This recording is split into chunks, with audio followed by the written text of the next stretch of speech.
Welcome back to another episode of the Draftkings First Look for Week 11 NFL DFS. We're covering the main slate here. This is my first run-through of pricing for Draftkings. We had a nice win last week that was powered by Christian Watson, Justin Fields, and a few other really solid options there. Looking to stay hot on Draftkings and looking to really take things to the next level this week as we approach the, honestly, my best stretch of the season in previous seasons.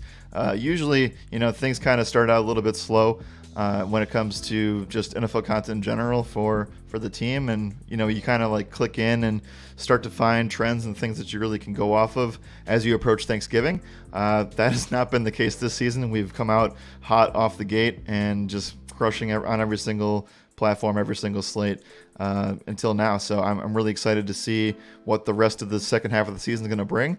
But before we get into Thanksgiving, before we get into the fun time of the year where there's basically football 24/7, we do have to cover this Week 11 DraftKings main slate. We've had a few slates in a row now where, whether it's bye weeks, whether it's injuries, whether it's just a weird slate of games where things haven't stood off the page tremendously. We haven't had too many huge point totals. It's going to be kind of the same this week still, as we are kind of fighting through the tail end of that. But I do think that there are plenty of things to attack, and pricing is going to be something we are going to have to try to dig deep and find, because thankfully we have some injuries. I don't want to talk about injuries in a good way, in a light way, but there is some stuff that's starting to open up because of some things that happened on Sunday. There's some things that have opened up because of the fact that the Eagles played on Monday night, etc. So let's go ahead and dive in here. Again, this is my first look at the DraftKings slate. Just like the FanDuel one, you'll find both on YouTube. If you want to watch that one after this one, you can go ahead and do that. Make sure to click that like button and subscribe to this YouTube video.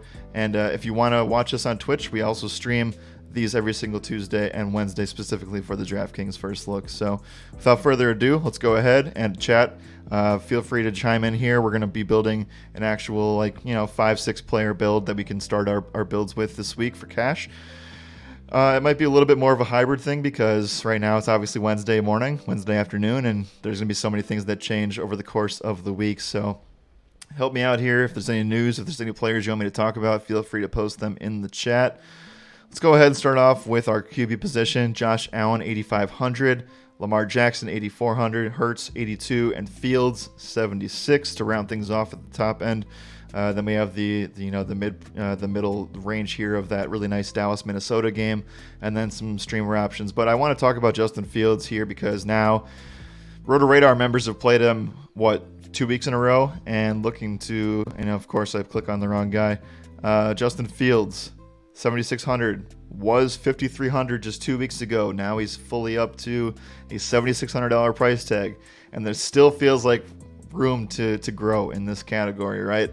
There still seems to be something for Fields here where I'm not saying we can count on 100 plus rushing yards, but it's getting to a point where you feel like you have a really good shot at things. And, if this was a different matchup, I'd say maybe I'd be more hesitant, but at 7,600 against the Atlanta Falcons, I think it's just a clear streamer play this week. Once again, I know that the passing attempts are up and down here. If he can get over 20, then I feel great about things, but the concentration of touchdowns has been really, really solid for Justin Fields. So at the end of the day, I think even if he gets one touchdown on the ground and one touchdown through the air, rushes for 100 plus yards, you're still looking at 20 to 25 DraftKings points. And at this price, you're going to take that every single day. And I haven't even said, I'm being conservative here. I think that everybody else that's watching the stream right now, if you're watching this video, you know what he can do. He's put up back-to-back 40-point performances. I'm just trying to be as conservative and floor conscious as I can here. But I think that this is a situation where I could easily see him get to 30 DraftKings points. I just don't want to, jinx that and put it out in the vortex. So I'm going to say Justin Fields, 4 weeks in a row with 20-plus DraftKings points. It's pretty good, right? So, he's just fully back in play here. I think that you can look at Lamar Jackson for a pivot. I think Jalen Hurts is just fine against the Colts. For a bounce back spot there, he's probably a little bit too underpriced compared to what Monday had offered. And then Josh Allen, 8,500. This is a step down from where he was, right? He was like 92, 93 over the past couple weeks. Still dealing with that injury. We also have a snowstorm for Cleveland. I brought that up yesterday. I will continue to track that as we go along here, but just know that there's a snowstorm in that game, so if that's why we haven't rostered many players from it, that is why. And also, Justin Fields is going to be in the highest total game on the slate. And again, correct me if I'm wrong, chat, but I believe that is a situation where I believe the game total is 50.5 points on DraftKings Sportsbook. So we'll see if that changes, but it's a really nice game for that spot. Dak Prescott, Kirk Cousins facing off against each other. I rostered some Kirk and Justin Jefferson last week, and it kind of just reminded me that Kirk Cousins' ceiling is just really limited, whereas, if you want exposure to Cousins, why not just play Justin Jefferson by himself? I'd probably take that approach again this week. We'll talk about CeeDee Lamb, who's actually going to be the cover boy of the first look. But we'll get there when we get there. Dak Prescott definitely has the ability to put up big numbers, but, 265 and 3 with 2 picks just doesn't get it done in tournaments, right? You want him to get in this range of an area where he could put up 4 passing touchdowns, and he hasn't done it yet this season, but we know that he has the ability to do that. So let's get off of Dak here, and let's talk about Daniel Jones, who I want to talk about here, because we have Russell Wilson and Daniel Jones in this area. They both have really, really good streamer matchups in the fantasy football season-long type of range. These are guys that you could pick up off the waiver wire and play in this spot. I actually picked up Daniel Jones in a few waivers this week, and it's one of those things where I know the floor is kind of shaky, but he does get the best matchup on paper pretty much outside of Justin Fields, right? It's either Russell Wilson, it's Daniel Jones, it's Justin Fields in the best spots of the week. You can possibly include Lamar Jackson in that conversation too, but Danny Dimes, 5,700. I mean, this is the juicy price range for him. The main thing here is just what is he going to do on the ground? And the last 2 games have been pretty much in control outside of this Seahawks game. But I do think that, in a spot where if you're looking to pivot off of Saquon Barkley, I'm not saying this is a good cash game play. I'm just saying keep an eye on Daniel Jones. I think that this spot is something where he can explode, and he can go for that 250 and 2 through the air, as well as getting you around 50 rushing yards on the ground if all things go that direction. And if he gets that touchdown on the ground, then you're really sitting pretty for what he offers at this price range. Wilson, kind of a similar conversation, except without the running upside. Jerry Jeudy injury also hurts, but we did see Russell Wilson be a top 5 QB when they played the Las Vegas Raiders last time, right?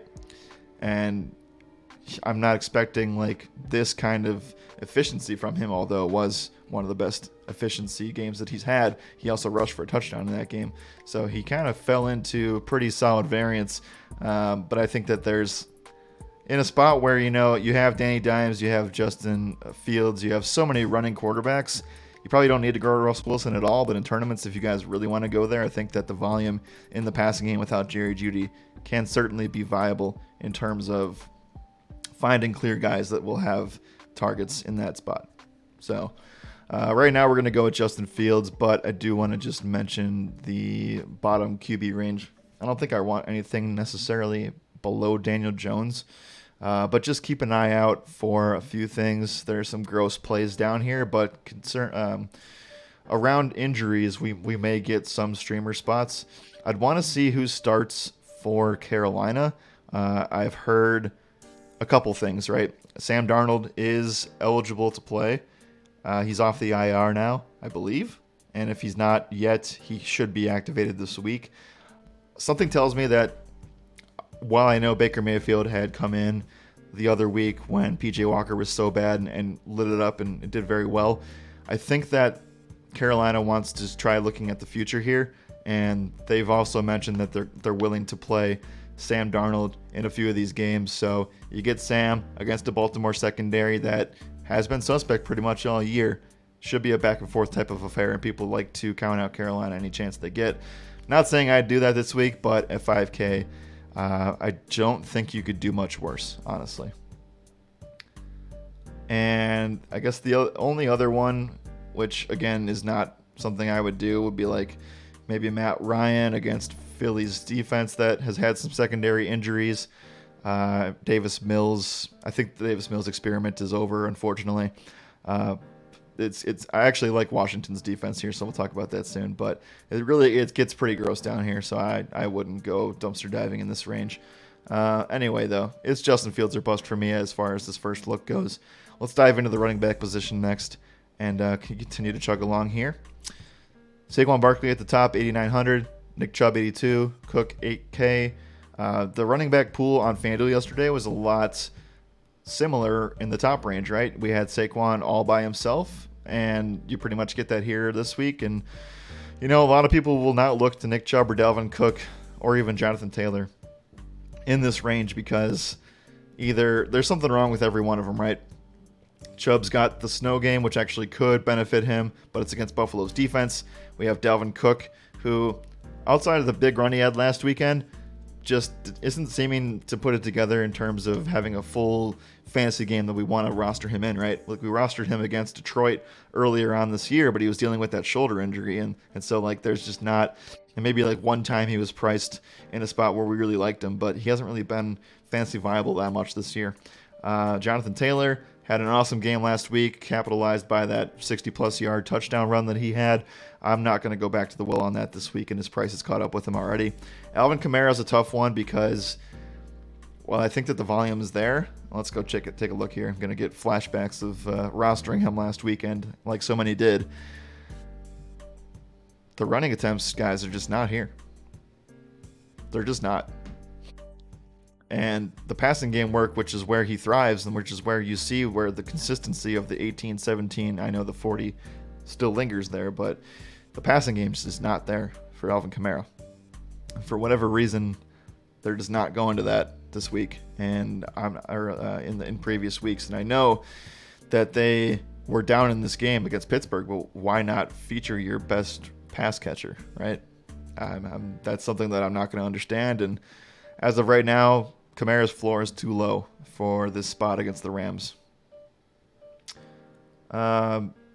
Everybody in this range, it's just a range where I'm just not too thrilled to roster much. And that same thing happened with FanDuel yesterday. I think things will eventually get to a spot where over the course of the week, you're going to find yourself experimenting a little bit more and diving into what I like to call, you circle around your top plays, your building blocks, whatever you want to call it, towards the end of the week. But as of right now, nothing really stands out in this range. I mean, you could say Ramondre Stevenson's in play against the Jets if no Damian Harris plays. You could say, maybe we want Dameon Pierce to 6,500 given the workload that he's going to have against Washington, although Miles Sanders was basically shut down in that spot on Monday. Tony Pollard, if Zeke is out against Minnesota, potentially is a spot where you can get the volume that you want at 6,500. It's not the best matchup in the world, but that game should be competitive, and you know that they're going to give him 20-plus touches if Zeke is out. You get to some spots where there's a better matchups here, but then you're faced with the decision of, okay, I probably can't play David Montgomery and Justin Fields at the same time in the same build, so you're going to have to pick and choose what you want to do with that one. In cash, I'm going Fields all the way, and then, but you could find yourself in a situation where, Khalil Herbert's hurt. Do you want to just play Lamar Jackson or Josh Allen or Jalen Hurts and get off of Fields and play David Montgomery? That's an interesting thing to debate here. So as a first look call, I'm still going to go with Justin Fields because I think that the true primary beneficiary of Khalil Herbert being out is probably Justin Fields. Yeah, Kamara got no carries last week. It was embarrassing to watch. Cordell Patterson, another guy that didn't get many touches last week, now gets a pretty good matchup against Chicago. They also have two running backs, if not three, that can spell him, and Marcus Mariota can also run the ball. So, again, you can poke holes in a lot of people at the running back position. Jamal Williams, if DeAndre Swift is limited or out, is interesting. Again, we have to keep an eye on the Zeke Elliott stuff. Another situation, and we'll get into some of the more ugly plays that could potentially be first look kind of things. We need to know what Gus Edwards' role is going to be in this offense, and if he's out this week, I do have some interest in Kenyon Drake at 5,900. This is just going to be a team that's going to be able to run the ball in Carolina, and we've seen what teams against Carolina have been able to do, And so I don't mind going Kenyon Drake. I might put him in here as of right now, but we'll continue to go along and talk about the other spots. Devin Singletary in a run game, snow game against Buffalo or against Cleveland is sort of interesting, but at 5,800, I didn't want to go here last week, and he was in a great spot. And I played him on FanDuel last week mostly because of the price. We'll see if he's going to be a guy that gets owned this week, but I have a hard time thinking so. Melvin Gordon against Las Vegas is potentially, we went here yesterday on the FanDuel show. He needs a touchdown to really make things happen here, and the volume sucks, right? But without Jerry Jeudy, I think this is a situation where we get to potentially lean on Gordon a little bit here. But I do want to talk about the guy that's going to be important for this first look in Brian Robinson, a guy that is going to have a matchup against Houston this week, carried the ball 26 times. I think the 100-yard bonus is in play here, and I know that the passing upside is literally 0 because Antonio Gibson gets that, and so does Samuel, and so does Scary Terry. But in a streamer matchup against Houston, I expect Brian Robinson to come in, and off a short week, this price tag is too low. So I like Brian Robinson quite a bit in this spot. Other running backs, though, I think we'll choose one other one for right now. And this could be just a situation where you may have to rely on injury to actually get something that you want. Nothing stands out here for me. And you can also play Gibson instead of Robinson, by the way. I don't mind either one. Let's go with Drake for now, and then we'll explore our other options soon. And because I think I do want to try to, let's go back here. I do want to try to get Pierce or like Ramondre Stevenson in this range. I think that's kind of where things are going. Tony Pollard also becomes in play here. So let's try to leave like 6,500 or so in our flex spot, and we could potentially finish that first build off like that. Wide receivers, Justin Jefferson up at the top, 9,100. This is a guy we paid for in the flex on FanDuel yesterday. I don't think we have the money to get there on this slate here. So you talk about the top wide receiver matchups on the slate. You got JJ going up against Dallas. I love the game. I think he's going to do great. It's going to be an awesome matchup to see. Devontae Adams against Denver. Diggs in a snow game against Cleveland. I don't know what's going on with the Las Vegas offense, and against Patrick Surtain and Justin Simmons, I think that Devontae actually could be held to a very minimal performance. A.J. Brown, got to keep an eye on that ankle injury. That's, red flags left and right for the top of this range. Jefferson is definitely the strongest, but it's one of those situations where I just don't know if I want to trust it all the way. So the one guy that stands out here, it's the cover boy, CeeDee Lamb, in this spot against Minnesota. I think that just on volume alone, Lamb should be able to not do whatever he wants, but in situations where the game stays close, which I think it will. I'm not counting on 2 touchdowns, but I think that we should expect 10 to 12 targets in this spot, and getting Lamb in a situation where he can get 18 to 25 Draftkings points and get that 100-yard bonus is something that I'm very, very interested in. So I think Lamb at 7,500 is a very fine option here. Moving down the list, I think T. Higgins against Pittsburgh is also in play. Olave against the Rams is slightly scary, but 6,800 is a good price. Tyler Boyd is basically priced like old school T. Higgins when Jamar Chase was around, so that's also kind of an interesting spot. I can never play Amari Cooper on the road, and hopefully people start to catch on to that, but the road and home splits are unbelievably accurate, right? Just look at this. Away, home, away, home.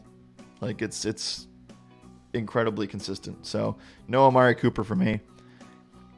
If AJ Brown's limited or whatever, I mean, Devonta Smith at 6,200 is very interesting. Going down the list, I think people will look at Cortland Sutton with no Jerry Jeudy at 6K. I think that's slightly interesting. DJ Moore, depending on whose quarterback it is, right? I actually think that Sam Darnold to DJ Moore could be very interesting. Allen Robinson at 5,600 without Cooper Kupp. I would need to feel pretty comfortable that, do we feel more comfortable with Stafford in there or Wofford in that spot? I think that Allen Robinson is all right. Will I put him in the first look? Probably not. But I do think he's the candidate. If he gets 7 to 10 targets, that could be in play in this price range. But I do want to go back down here and focus on Darnell Mooney at 5,400. I think this spot's very, very solid for him. I know that you probably want a little bit higher of a floor for Mooney, but I would say it's around 8 to 10 DraftKings points, and at this price tag, anything above that is definitely something that you should consider. So I like Darnell Mooney to run it back with Justin Fields there quite a bit. In terms of other guys, though, these are more GPP pivots off of some of these guys. I think Darius Slayton is potentially pretty interesting. That's another guy that I picked up on waivers this week against the Detroit Lions. Let me see where the guy is that I actually want. Wan'Dale Robinson's also in a very solid spot too, but I think the guy that I want to circle on here is either going to be Paris Campbell, or it could potentially be a guy that I'm going to keep going down the line on here, Nico Collins, who's 4,100. We talked about Brandon Cooks yesterday, and I want to bring up a point that Giannis Verprez Chris on our NFL content team brought up in the waiver article, and saying Brandon Cooks lost his captain patch. While the team, I think, understands as people that the situation's pretty messed up, Brandon Cooks has no intention of playing for the Texans the rest of the season, and it's showing in every single format. So Nico Collins, 4,100, should maintain wide receiver 1 duties. He had 10 targets last week, and while he was inefficient with those targets, he still found the end zone. I think we don't even need a touchdown here. We just need this volume, and I think that we should be able to get there pretty easily at 4,100 against Washington. And I think that Houston should be in a position where they are potentially down in this game. So I like that quite a bit. We're going to put Nico Collins into the first look build as well at 4,100. As far as tight end goes, I think this is a pay down position this week. So with Mark Andrews dealing with injury, I can't say much about him on Wednesday, especially because this situation has just looked so miserable for him the last month of the season. TJ Hawkinson against the Dallas Cowboys is interesting, but again, in cash games, there's just no reason to pay more than 4K, more than 4,500 for a tight end literally ever, especially with some of the offenses we have on this slate. So I will be fading the top guys once again. In tournaments, if Mark Andrews is good to go ahead and roster him. Same thing goes for Hawk. Kyle Pitts, I'm not touching still. I know that this is a better matchup for him against Chicago, but I just can't trust the Pitts play. Things get interesting here. This is a juicy range of plays. Dalton Schultz, 4,300. Pat Freiermuth, I don't mind at 42. Cole Kmet has been a revelation. The only problem with this is, do you want Darnell Mooney or do you want Cole Kmet? I think that you can make an argument that Cole Kmet might be the better play. But yeah, 4,100 for Kmet feels very, very high. But, the last 2 weeks, he has scored 4 touchdowns. The past 3 weeks, 5 touchdowns.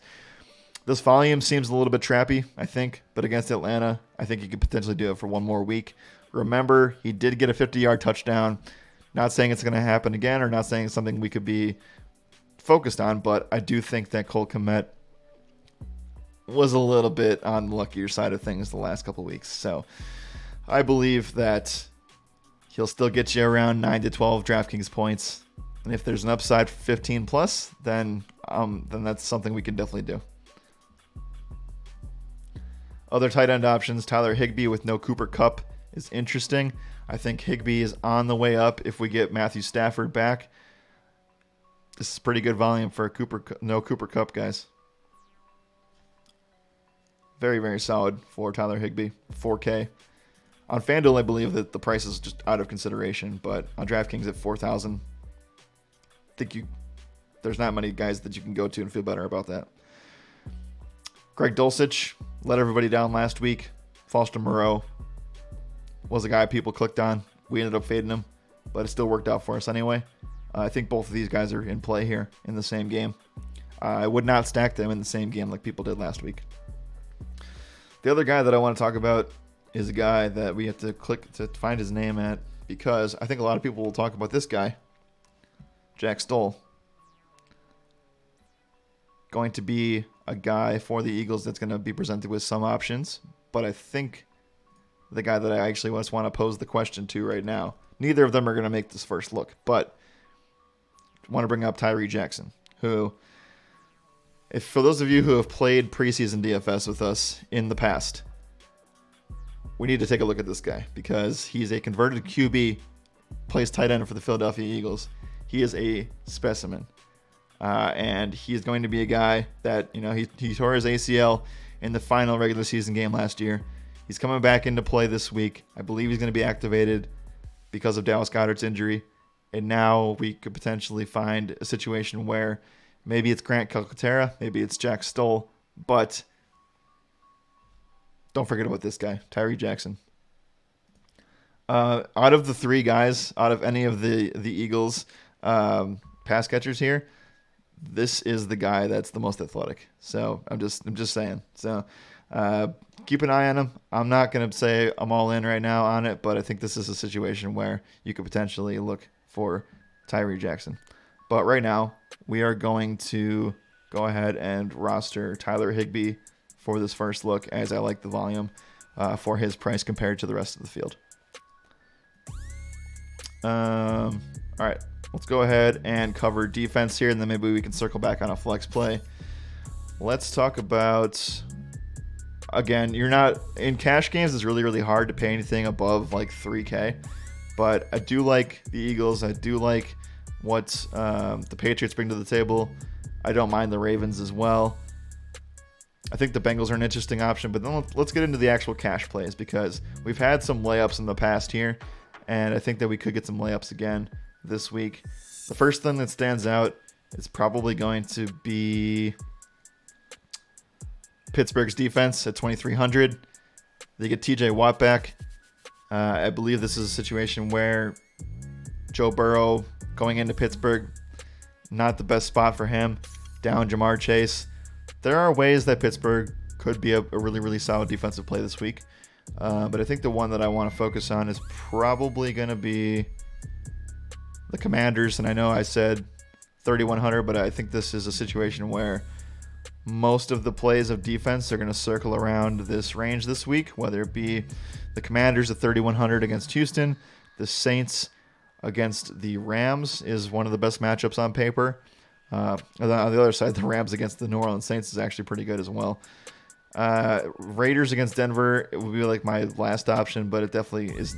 I can't write it off necessarily, but I want to focus on the Commanders. Probably focus on them this week here. They were a top 5 defense last week. Actually, I think they were top 2, and I also think that over the course of the rest of the season, they're going to have some really, really awesome matchups. So I think Washington Commanders, specifically for this week and for the rest of the season, are fully in play. They're also going to potentially get Chase Young back too. So this leaves us with 7,100, and we are now in this range where we have this flex option. So I am not going to fill in this last option. I'll let you guys take it from here. Again, this is a first look build. We have Olave in the spot. We talked about Stevenson, Pierce, Pollard. In case Zeke gets ruled out, Tyler Boyd's in this range. So a lot of good players to choose from. And if Mark Andrews gets cleared, he's also available. So with that being said, we're going to wrap things up. Again, I'll upload this to YouTube once we're good. Make sure to like and subscribe to this video. And join us on Twitch every Wednesday for the Draftkings first look at RotoRadar Daily Fantasy Sports on Twitch as well as YouTube. We'll see you at the top of the leaderboards. Good night and good skill.